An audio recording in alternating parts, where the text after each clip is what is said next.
नमस्ते, प्रणाम।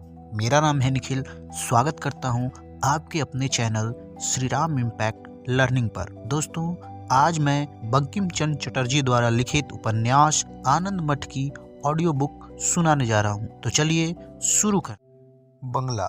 सन 1176 के गर्मी के महीने में एक दिन पदचिन्ह नामक एक गांव में बड़ी भयानक गर्मी थी। गांव घरों से भरा हुआ था, लेकिन मनुष्य दिखाई नहीं देते थे। बाजार में कतार पर कतार दुकानें, विस्तृत बाजार में लंबी चौड़ी सड़कें, गलियों में सैकड़ों मिट्टी के पवित्र गृह, बीच बीच में ऊंची नीची अट्टालिकाएं थीं। आज सब नीरव है। दुकानदार कहाँ भागे हुए हैं कोई पता नहीं। बाजार का दिन है, लेकिन बाजार नहीं लगा है। भिक्षा का दिन है, लेकिन भिक्षुक बाहर दिखाई नहीं पड़ते। जुलाहे अपने करखे बंद कर कर रो रहे हैं।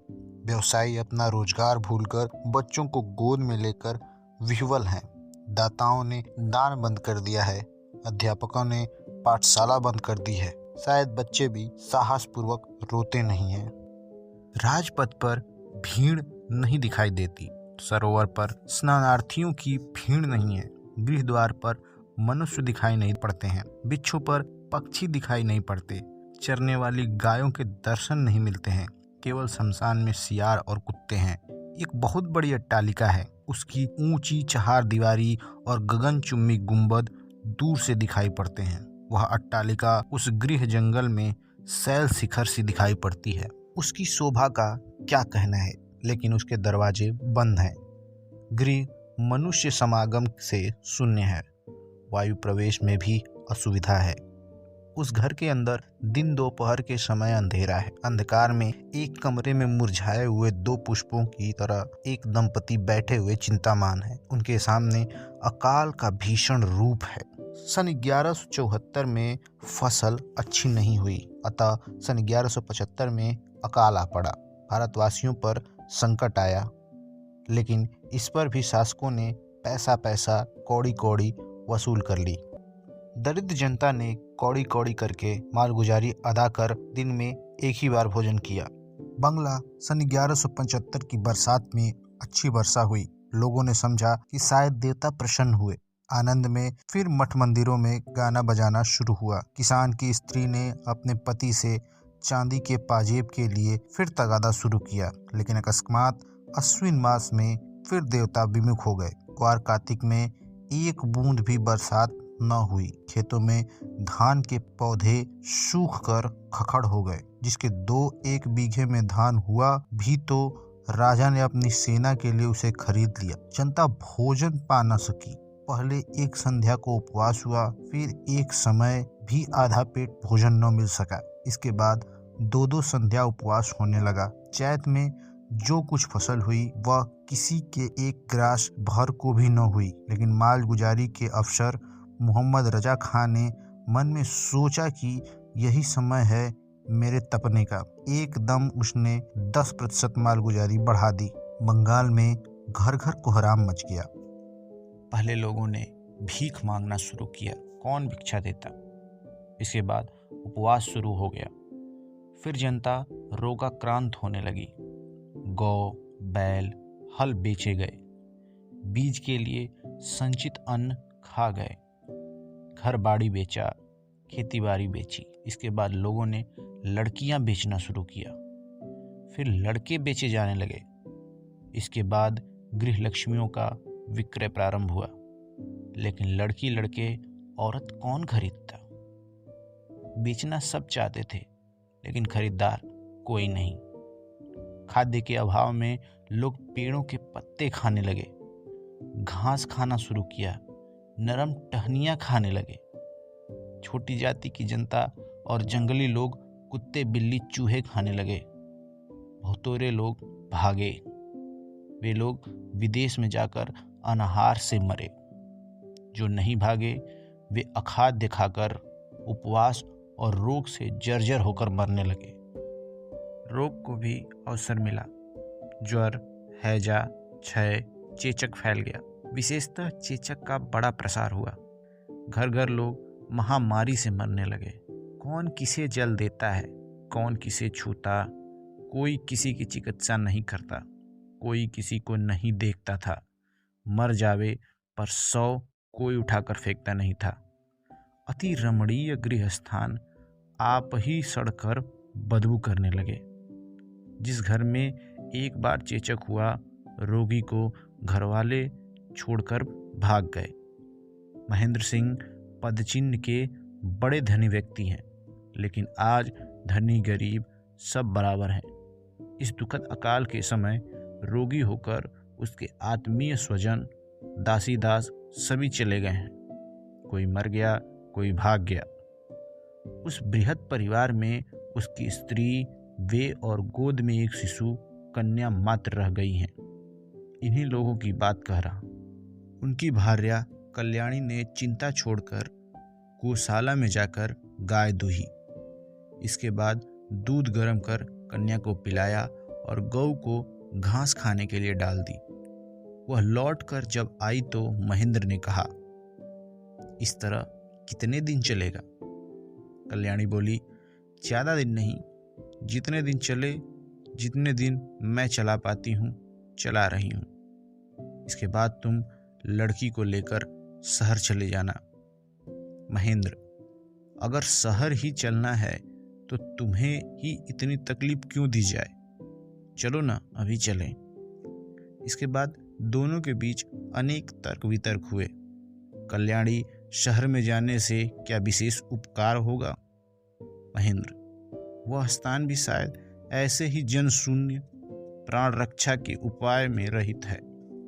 कल्याणी, मुर्शिदाबाद, कासिम बाजार या कलकत्ता जाने से प्राण रक्षा हो सकेगी? इस स्थान को तो त्याग देना हर तरह से उचित है। महेंद्र ने कहा, यह घर बहुत दिनों से वंशानुक्रम से संचित धन से परिपूर्ण है। इन्हें तो चोर लूट ले जाएंगे। कल्याणी, यदि वे लोग लूटने के लिए आए तो क्या हम 2 जन रक्षा कर सकते हैं? प्राण ही न रहे तो धन कौन भोगेगा? चलो अभी से ही सब बंद संद करके चलें। अगर जिंदा रह गए तो फिर आकर भोग करेंगे। महेंद्र ने पूछा, क्या तुम राह चल सकोगी? कहार सब मर गए हैं। बैल हैं तो गाड़ी नहीं, और गाड़ी है तो बैल नहीं। कल्याणी, तुम चिंता न करो, मैं पैदल चलूंगी। कल्याणी ने मन ही मन निश्चय किया, न होगा राह में मरकर गिर पड़ूंगी। ये दोनों जन तो बचे रहेंगे। दूसरे दिन सवेरे साथ में कुछ धन लेकर घर द्वार में ताला बंद कर, गायों को मुक्त कर और कन्या को गोद में लेकर दोनों जन राजधानी के लिए चल पड़े। यात्रा के समय महेंद्र ने कहा, राह बड़ी भयानक है। कदम कदम पर डाकू और लुटेरे छिपे हैं। खाली हाथ जाना उचित नहीं है। यह कहकर महेंद्र ने फिर घर में वापस जाकर बंदूक, गोली, बारूद साथ में ले लिए। यह देखकर कल्याणी ने कहा, अगर शस्त्र की बात याद की है तो जरा लड़की को गोद में संभाल लो, मैं भी हथियार ले लूं। यह कहकर कल्याणी ने लड़की को महेंद्र की गोद में देकर घर के भीतर प्रवेश किया। महेंद्र ने पूछा, तुम कौन सा हथियार लोगी? कल्याणी ने घर में जाकर विष की एक टिबिया ली और अपने कपड़ों के अंदर छिपा ली। जेठ का महीना है। भयानक गर्मी से पृथ्वी अग्निमय हो रही है। हवा में आग की लपट दौड़ रही है। आकाश गर्म तवे की तरह जल रहा है। राह की धूल आग की चिंगारी बन गई है। कल्याणी के शरीर से पसीने की धार बहने लगी। कभी पीपल के नीचे, कभी बड़ के नीचे, कभी खजूर के नीचे छाया देखकर तिलमिलाती हुई बैठ जाती है। सूखे हुए तालाबों का कीचड़ से सना मैला जल पीकर वे लोग राह चलने लगे। लड़की महेंद्र की गोद में है। समय समय पर वे उसे पंखा कर देते हैं। कभी घने हरे पत्ते से दाएं, सुगंधित फूलों वाले वृक्ष से लिपटी हुई लता की छाया में दोनों जन बैठकर विश्राम करते हैं। महेंद्र ने कल्याणी को इतना सहनशील देखकर आश्चर्य किया। पास के ही एक जलाशय से वस्त्र को जल से तरकर महेंद्र ने उसे कन्या और पत्नी का जलता माथा और मुंह धोकर शांत किया। इससे कल्याणी कुछ आश्वस्त अवश्य हुई, लेकिन दोनों ही भूख से बड़े विह्वल हुए। वे लोग तो उसे भी सहने लगे, लेकिन बालिका की भूख प्यास उनसे बर्दाश्त न हुई। अतः वहां अधिक देर न ठहरकर वे लोग फिर चल पड़े। उस आग के सागर को पार कर संध्या से पहले वे एक बस्ती में पहुंचे। महेंद्र के मन में बड़ी आशा थी कि बस्ती में पहुंचकर वे अपनी पत्नी और कन्या को शीतल जल से तृप्त कर सकेंगे और प्राण रक्षा के निमित्त अपने मुंह में भी कुछ आहार डाल सकेंगे। लेकिन कहाँ, बस्ती में तो एक भी मनुष्य दिखाई नहीं पड़ता। बड़े बड़े घर सूने पड़े हुए हैं। सारे आदमी वहां से भाग गए हैं। इधर उधर देखकर एक घर के भीतर महेंद्र ने स्त्री कन्या को बिठा दिया। बाहर आकर उन्होंने जोर जोर से पुकारना शुरू किया, लेकिन उन्हें कोई भी उत्तर नहीं सुनाई पड़ा।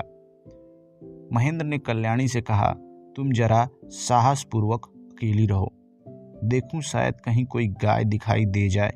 भगवान श्री कृष्ण दया कर दें तो दूध ले आएं। यह कहकर महेंद्र एक मिट्टी का बर्तन हाथ में लेकर निकल पड़े। बहुतेरे बर्तन वहीं पड़े हुए थे।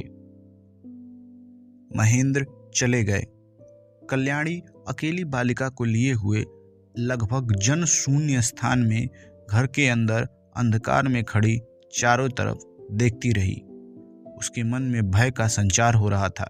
कहीं कोई मनुष्य मात्र का कोई शब्द सुनाई नहीं पड़ता है, केवल कुत्ते और सियारों की आवाज सुनाई पड़ती है। सोचने लगी, क्यों उन्हें जाने दिया, न होता थोड़ी और भूख प्यास बर्दाश्त करती। फिर सोचा, चारों तरफ के दरवाजे बंद कर दूं, लेकिन एक भी दरवाजे में किवाड़ दिखाई न दिया। सहसा कल्याणी को चारों तरफ देखते देखते सामने के दरवाजे पर एक छाया दिखाई दी, मनुष्याकृति जैसा, कंकाल मात्र और कोयले की तरह काला, नग्न, विकटाकार मनुष्य जैसा कोई आकर दरवाजे पर खड़ा था। कुछ देर बाद छाया ने मानो अपना एक हाथ उठाया और हाथों की लंबी सूखी उंगलियों से संकेत कर किसी को अपने पास बुलाया। कल्याणी के प्राण सूख गए। इसके बाद वैसी ही एक छाया और सूखी काली दीर्घाकार नग्न पहली छाया के पास आकर खड़ी हो गई। इसके बाद ही एक और इस तरह कितने ही पिशाच आकर घर के अंदर प्रवेश करने लगे। वहां का एकांत शमशान की तरह भयंकर दिखाई देने लगा। वे सब प्रेत जैसी मूर्तियां कल्याणी और उसकी कन्या को घेर कर खड़ी हो गईं। कल्याणी यह देखकर भय से मूर्छित हो गई। काले नरकंकालों जैसे मनुष्य कल्याणी और उसकी कन्या को उठाकर बाहर निकले और बस्ती पार कर एक जंगल में घुस गए। पिशाच के रूप में ये छायाएं वन में वास करने वाले डाकू थे। कुछ देर बाद महेंद्र हंडिया में दूध लिए हुए वहां आए। उन्होंने देखा कि वहां कोई नहीं है। इधर उधर खोजा, पहले कन्या का नाम फिर स्त्री का नाम लेकर जोर जोर से पुकारने लगे, लेकिन न तो कोई उत्तर मिला और न कुछ पता ही लगा। जिस वन में डाकू कल्याणी को लेकर घुसे वह वन बड़ा ही मनोहर था। यहाँ रोशनी नहीं थी कि शोभा दिखाई दे, ऐसी आंखें भी नहीं थीं कि दरिद्रता के हृदय के सौंदर्य की तरह उस वन का सौंदर्य भी देखा जा सके। देश में आहार द्रव्य न रहे, वन में फूल हैं, फूलों की सुगंध से मानो उस अंधकार में प्रकाश हो रहा है। बीच की साफ सुकोमल और पुष्पावृत जमीन पर डाकुओं ने कल्याणी और उसकी कन्या को उतारा और सब उसे घेर कर बैठ गए। उसके बाद उन सब के बीच यह बहस चली कि क्या इन लोगों का किया जाए। कल्याणी के पास जो कुछ गहने थे उन्हें डाकुओं ने पहले ही हस्तगत कर लिया था। एक दल उसके हिस्से बखरे में व्यस्त हो गए।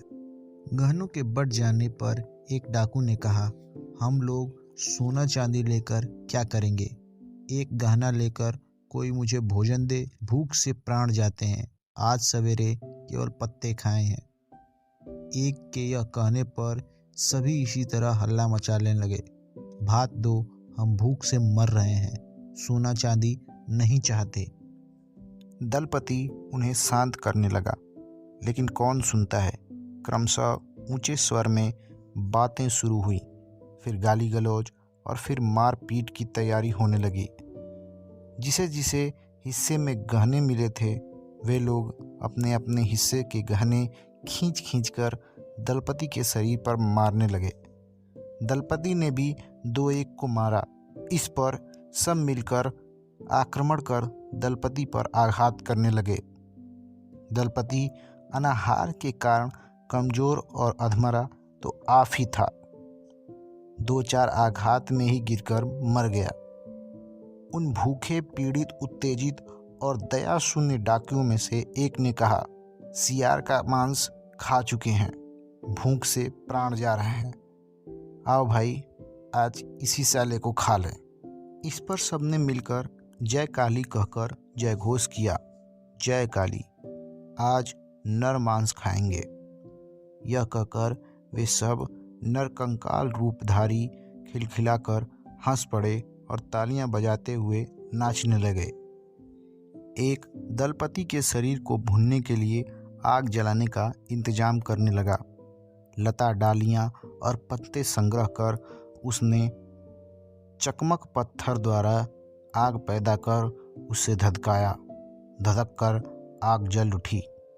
आग की लपट के पास के आम, खजूर, पनस, नींबू आदि के वृक्षों के कोमल पत्ते हरे चमकने लगे।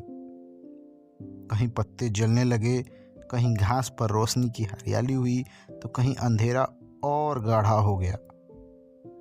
आग जल जाने पर कुछ लोग दलपति के कंकाल को आग में फेंकने के लिए घसीट कर लाने लगे। इस समय एक बोल उठा, ठहरो ठहरो, अगर उस मांस को ही खाकर आज भूख मिटानी है तो इस सूखे नरकंकाल को न भूनकर आओ इस कोमल लड़की को ही भूनकर खाया जाए। एक बोला, जो हो भैया एक को भूनो, हम तो भूख से मर रहे हैं। इस पर सबने लोलुप दृष्टि से उधर देखा जिधर कन्या को लिए हुए कल्याणी पड़ी थी। सबने देखा कि वह स्थान शून्य था। वहाँ न कन्या थी और न ही माता। डाकुओं के आपसी विवाद और मारपीट के समय सुयोग पाकर कल्याणी गोद में बच्ची को सीने से चिपकाए वन के भीतर भाग गई। शिकार को भागा देखकर वह प्रेत दल मार मार करता हुआ चारों तरफ उन्हें पकड़ने के लिए दौड़ा। तो दोस्तों, यहाँ समाप्त होता है इस उपन्यास का प्रथम भाग। आगे की कहानी के लिए चैनल से जुड़े रहें। तब तक के लिए धन्यवाद। जय श्री राम।